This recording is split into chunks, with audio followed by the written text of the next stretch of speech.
Tonight, 8 students, that's from Precious Talent Top School in Nairobi's Dagoretti area, passed on. That's after the walls of their classroom caved in on them this morning. According to some parents, their children had raised concern after experiencing tremors while they underwent their studies in the affected classes. And as Raquel Muigai reports, the school's owner cites the construction of a sewer line as the key reason for the collapse. Early morning at 6:50 a.m., emergency called. This man answered. Simultaneously, they dug through the rubble like their lives depended on it. No one spoke unless it was a grunt.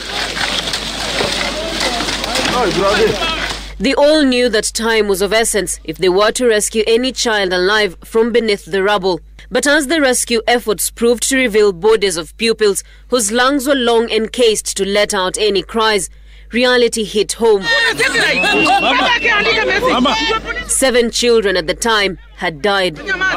Imekuwa ikifanya vyema sana hapa Dagoretti South constituency, ndio imefutia watoto wengi sana eneo hili kusomea mahali hapa, na imetubidi tuongeze hata tuweke classes kama 5 juu ya ile ingine kwa ajili ya kupatia watoto hawa elimu. Before the additional floor was constructed, all classes looked like this. But the remains of the 2-story building that collapsed have left engineers baffled at how such a construction could be allowed to go on, a fact that the owner differs with. Wakati sewer line imekuwa ikijengwa, imepitia tu kando kabisa mpakani wa foundation wa shule upande wa nyuma, na huko ndiko ile weekend na ikakuwa imeanguka. I'm even surprised that this stood. It is such careless construction that I can't believe this was a suspended slab. It's not even supposed to be on ground floor slab. We must rise up and go and see these structures. We don't know where death will come from. We have always been looking at 4 floors and above. Those are the ones which I brought.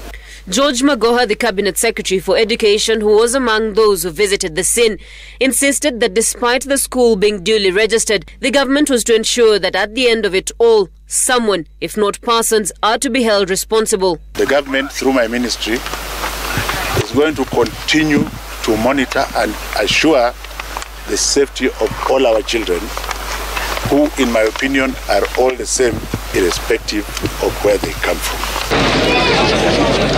At the moment, the school has been closed indefinitely until Sunday, with the pupils expected to return on Monday, when the ministry promises to have set out a plan on where they will resume their classes.